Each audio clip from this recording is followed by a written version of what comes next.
વિદ્યાર્થી મિત્રો, આના આગલા વિડીયોમાં આપણે એક અગત્યની ચર્ચા કરી. ઓમનો નિયમ સેજ યાદ કરી લઈએ ફરીથી. ઓમનો નિયમ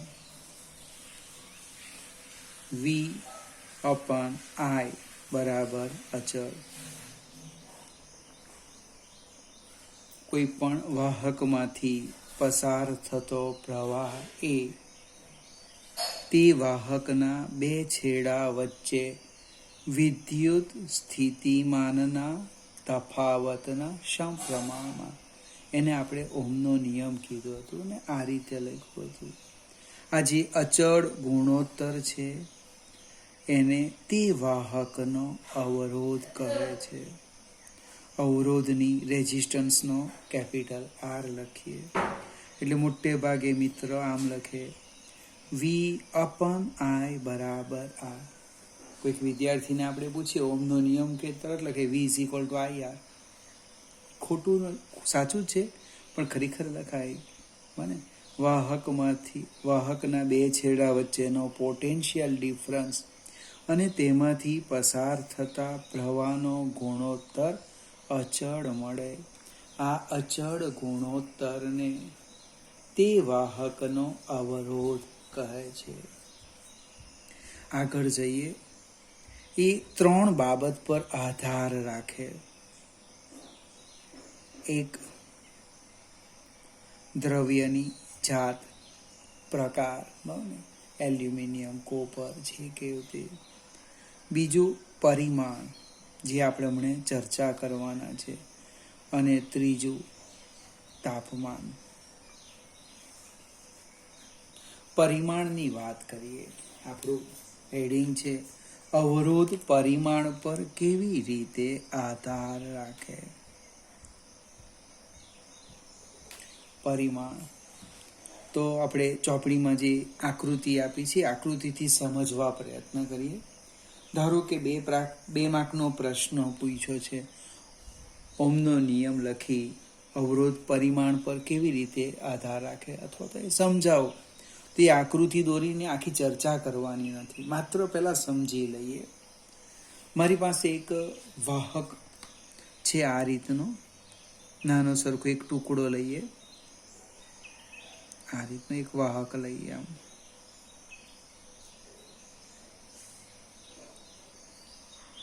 આ જે વાહક છે, ધારો કે એની હું લંબાઈ L લઈ લેમ. એનું જે આડછેદનું ક્ષેત્રફળ છે, આ ભાગ આ જે આવે ને આડછેદા, એ ધારો કે એ છે. હવે આ વાહકમાંથી I એમ્પિયર પ્રવાહ પસાર થાય. I ampere. એના બે છેડા વચ્ચે પોટેન્શિયલ ડિફરન્સ કેટલો? તો કે V વોલ્ટ. આ જે વાહક તાર છે એ વાહક તારમાંથી I એમ્પિયર પ્રવાહ પસાર થાય અને એના બે છેડા વચ્ચેનો પોટેન્શિયલ ડિફરન્સ V વોલ્ટ. હવે આને આપણે સેજ આગળ વધીએ. સેમ એ જ દ્રવ્યનો આ જ લંબાઈ અને આ જ આડછેદનો એક વાહક તાર એની બાજુમાં મૂકી દઈએ. કેવી રીતે તે સમજાવું. આ રીતના ફિગર જોઈએ.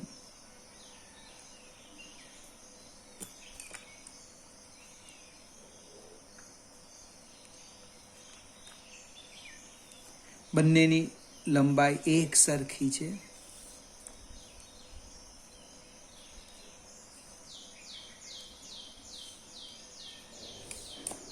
આ વાહક એક લઈ લઈએ અને આ બે. બંને એક જ દ્રવ્યના છે. આપણે એ પહેલા આનો અવરોધ લખી દઈએ. આ જે વાહક તાર છે એનો અવરોધ કેટલો? તો કે એનો અવરોધ R is equal two V અપન I. R equal to V અપન I. હવે જસ્ટ હું બીજી વાત કરું. આ એક ગેલ્વેનાઇઝની કે પ્લાસ્ટિકની પાઇપ છે. એના એક જ પાઇપના બે ટુકડા છે, આ 1 અને 2. બંનેની લંબાઈ એક સરખી છે, L. આની પણ લંબાઈ L છે. જેટલું પાણી આમાંથી પસાર થાય એટલું જ પાણી આમાંથી પસાર થાય. આમાંથી વધારે થાય કે ઓછું થાય, આમાંથી ઓછું થાય કે વધારે, એવું નહીં. આ પાઇપલાઇનની તમે જસ્ટ કલ્પના કરો, બને જેટલું પાણી પસાર થતું હશે એ સરખું જ થવાનું. કહેવાનો અર્થ, એમાંથી પસાર થતો જે પ્રવાહ છે એ આ એક સરખો છે.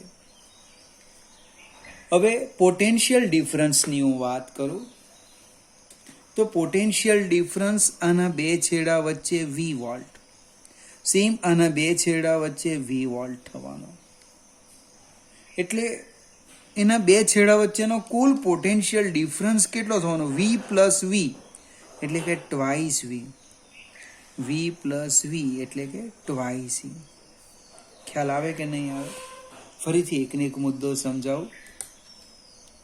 એક જ દ્રવ્યના બે સમાન વાહકોને મેં બાજુમાં મૂક્યા આ રીતના.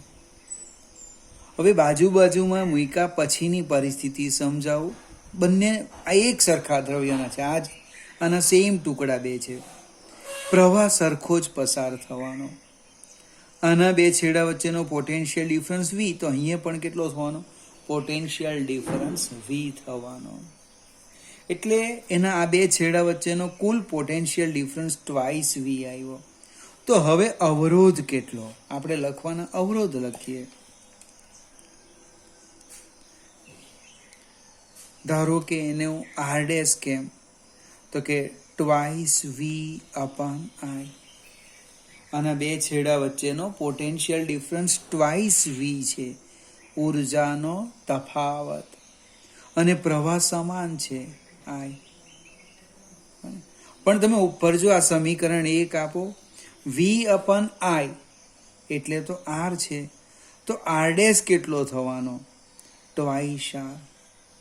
એટલે કે લંબાઈ જો બમણી કરો તો અવરોધ બમણો થાય.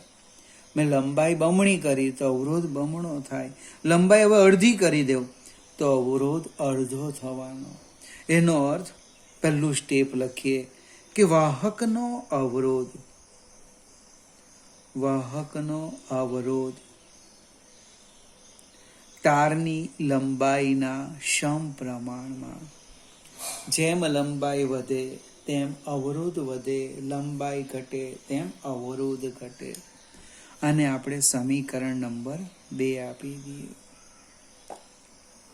હવે બીજી એક ફિગરની જસ્ટ કલ્પના કરીએ. આ જે નળી છે, વાહકની જગ્યાએ આપણે પાઇપલાઇન લઈ લઈએ, એને હું વચ્ચેથી એક સરખા બે ભાગ કરવા. ફિગર જોજો, આ રીતે લઈએ.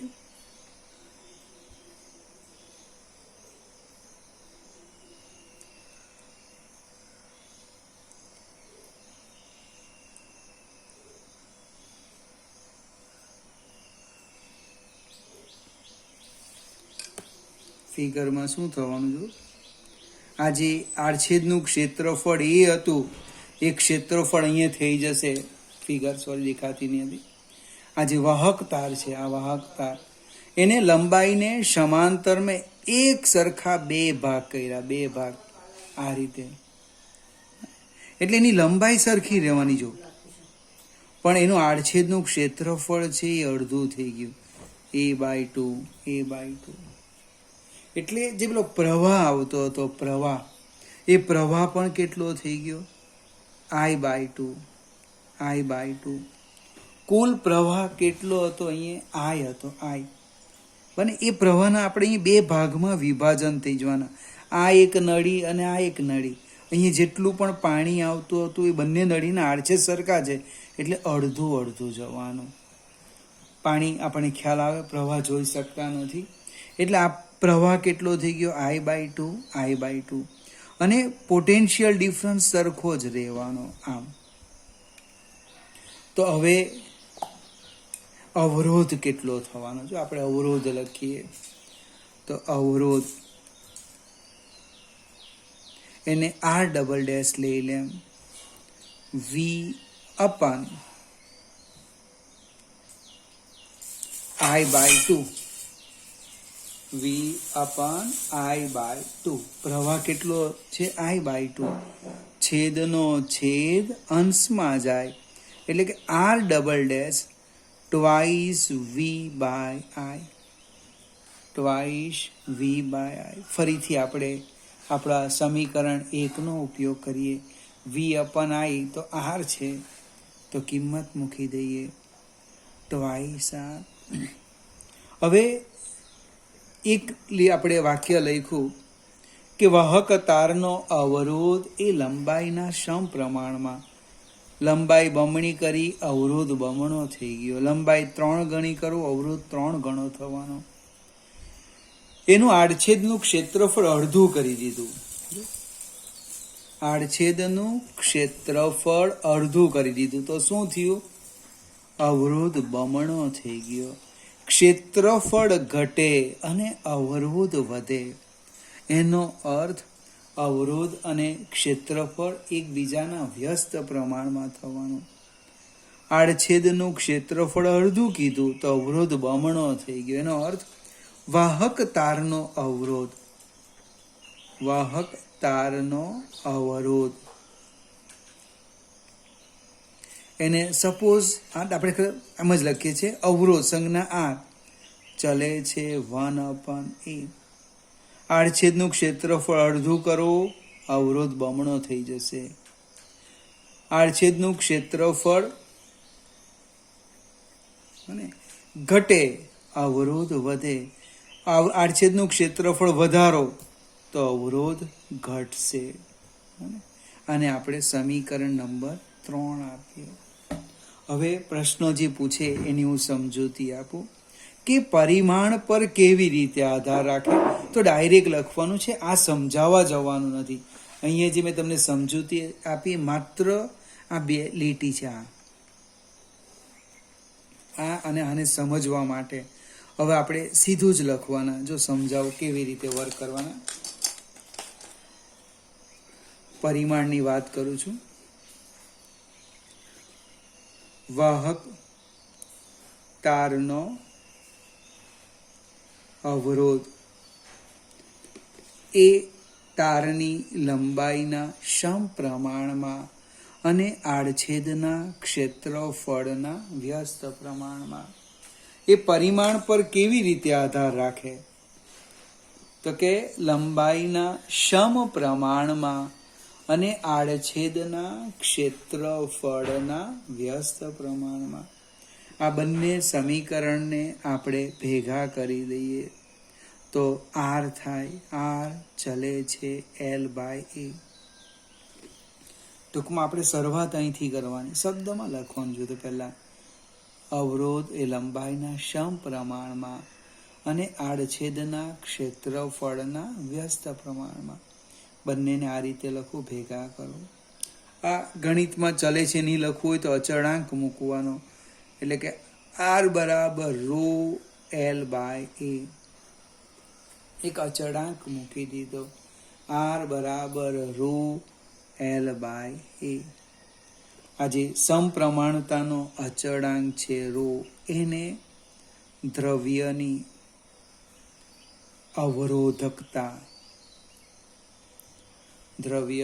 અવરોધકતા કહે છે. આપણે એક અવાર સુધી શબ્દ બોલતા હતા અવરોધ. હવે એક શબ્દ બદલવાના. દ્રવ્યની અવરોધકતા કહે છે. એની સંજ્ઞા ρ. હવે અવરોધની જગ્યાએ અવરોધકતાની વાત કરીએ. એ અવરોધકતા 2 બાબત પર આધાર રાખે.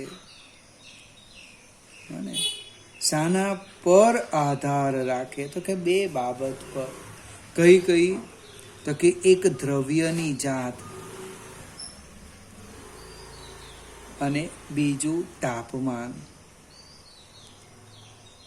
એ પરિમાણ પર આધાર રાખતું નથી. દ્રવ્યની જાત પર આધાર રાખે અને તાપમાન પર આધાર રાખે. એનો આપણે એકમ લખીએ, એનો યુનિટ.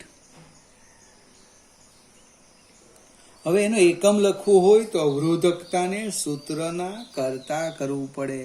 એટલે કે ρ બરાબર RA બાય L.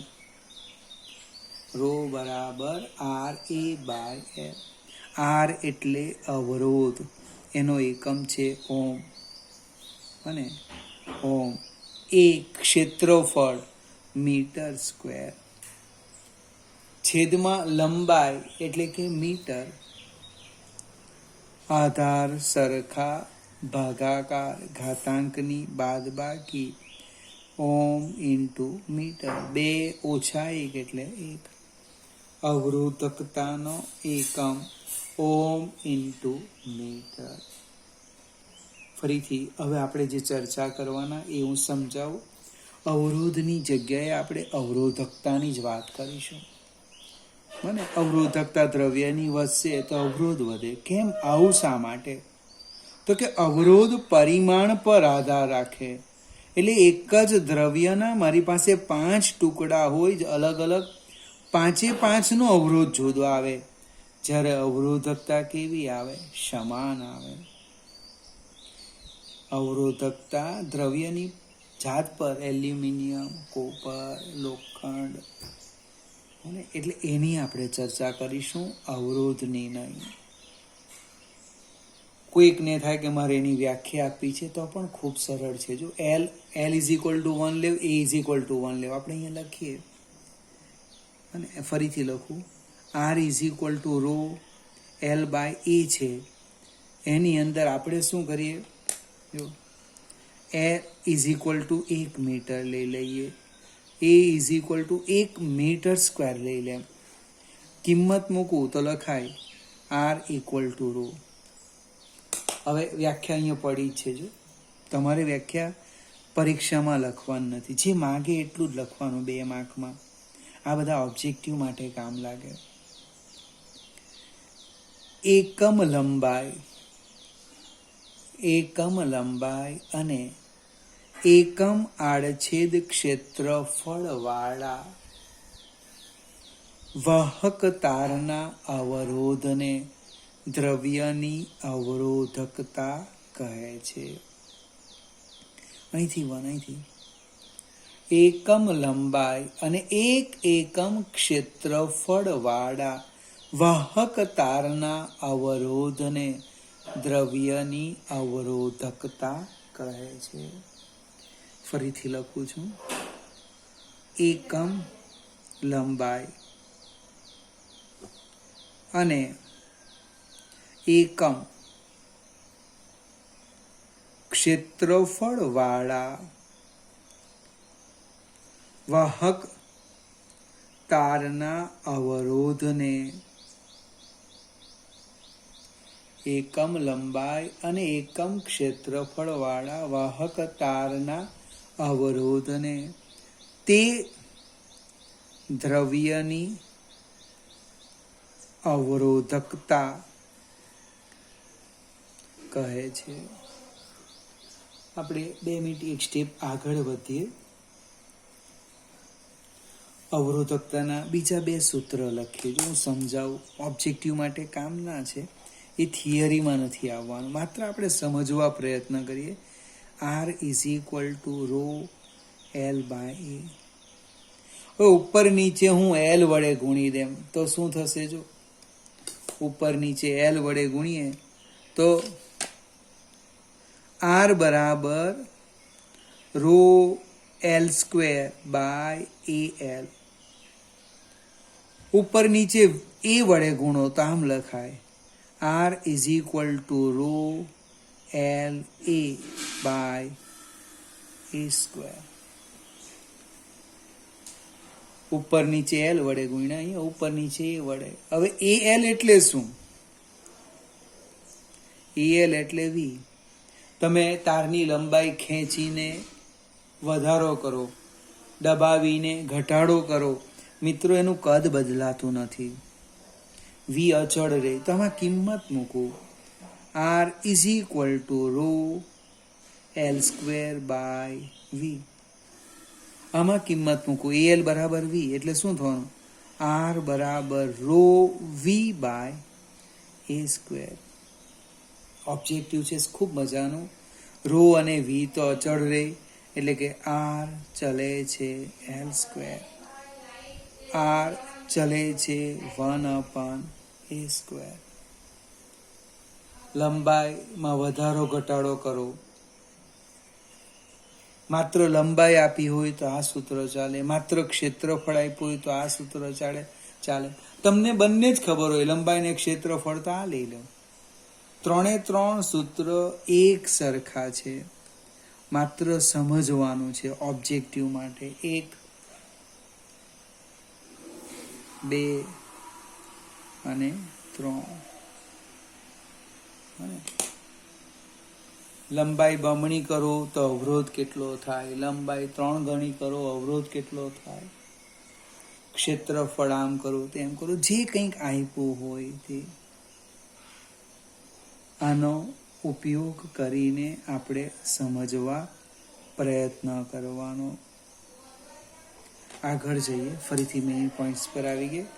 આપણો પ્રશ્ન છે અવરોધકતા 2 બાબત પર આધાર રાખે. અને દ્રવ્યની જાત અને તાપમાન, એનો એકમ લખ્યો, એની વ્યાખ્યા લખી. આપણી પાસે ઓમનો નિયમ છે, એની વાત કરીએ હવે.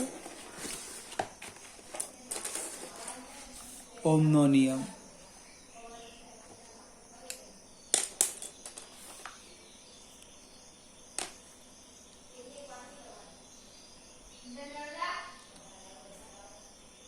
ઓમનો નિયમ V =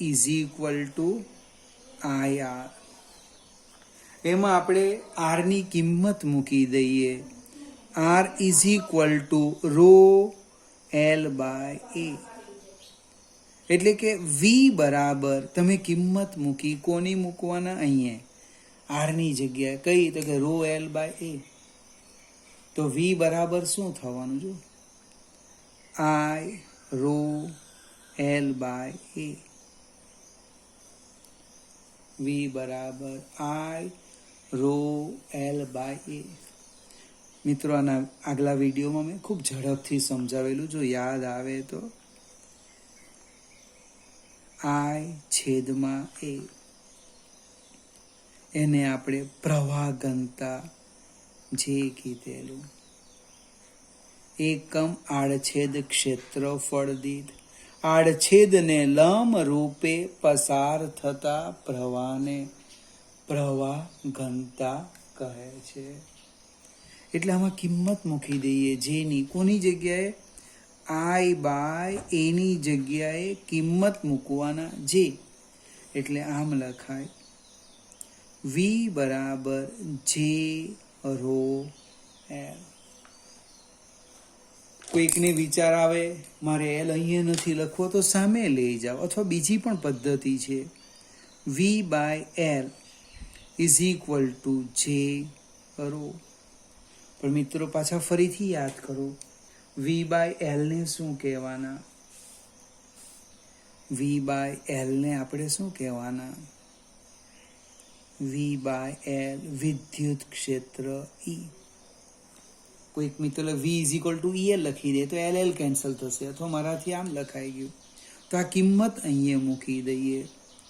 E બરાબર J/ρ. વિદ્યુત ક્ષેત્ર, અવરોધકતા અને પ્રવાહ ઘનતા વચ્ચેનો સંબંધ દર્શાવેલો છે. મિત્રો, અહીંયા ρ એ તો સમપ્રમાણતાનો અચળાંક છે. વિદ્યુત ક્ષેત્ર સદિશ છે, તો અહીંયા પ્રવાહ ઘનતા પણ સદિશ છે.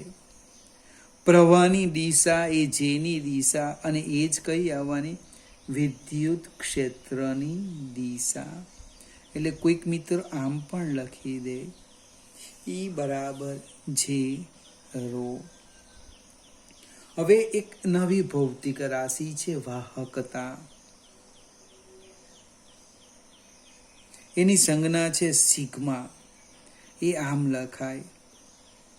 કોઈ પ્રશ્ન પૂછે ભાઈ વાહકતાની વ્યાખ્યા, તો અવરોધકતાના વ્યસ્તને વાહકતા કહે છે. અવરોધકતાના વ્યસ્તને શું કહેવાના? વાહકતા કહે છે. એનો એકમ કયો લખવાનો? તો આનો વ્યસ્ત, એનો યુનિટ લખીએ. યુનિટ તો કે 1/, ઓમ ઇન્ટુ મીટર, અથવા આપણે આમ લખવાનું, ઓમ ઇનવર્સ મીટર ઇનવર્સ. ઓમ ઇનવર્સ એટલે મોહ થાય, મોહ પર મીટર. 1/, ઓમને લખાય મોહ. યાદ રાખજો, મોહ પર મીટર, તો મોહ ઇન્ટુ મીટર ઇનવર્સ. જે લખવું હોય તે કોનો એકમ? વાહકતાનો એકમ. તો આપણે રોની જગ્યાએ લખી દે 1/σ. અહીંયા જે રો છે એ રોની જગ્યાએ હું લખું 1/σ. તો ઈ શું થાય? ઈ બરાબર J/σ. અથવા તો આમ લખી દેવું, J બરાબર σ/E. વાહકતા, પ્રવાહ ઘનતા અને વિદ્યુત ક્ષેત્ર વચ્ચેનો સંબંધ છે. ફરીથી એકની એક વાત સમજાવું. ઓબ્જેક્ટિવની અંદર આજે જેટલું પણ શીખાયું એ બધું જ કામનું છે. અવરોધ, અવરોધકતા, વાહકતા, પ્રવાહ ઘનતા સાથેનો સંબંધ. એટલે સમય મળે એટલે આટલું બધું લખી દેવાનું. V = IR, ની કિંમત મૂકો, I/A મૂકો, એટલે આ સંબંધ આવી જવાનો. V બરાબર EL મૂકો, અથવા તો V/L બરાબર E મૂકો. અને અવરોધકતાના વ્યસ્ત અને વાહકતા એટલે આમ પણ થાય, ρ બરાબર 1/σ મૂકી દે. એક્ઝામ્પલ, ઓબ્જેક્ટિવ, ઘણા બધા પ્રશ્નો આવે, એ સમજવામાં આ બધા જ મુદ્દા કામ આવે. ફરીથી સમયસર વિડીયો જોશો તો વધારે ખ્યાલ આવશે. ન સમજ પડે તો વોટ્સઅપ પર મેસેજ મૂકજો, એટલે હું ફરીથી સમજાવીશ.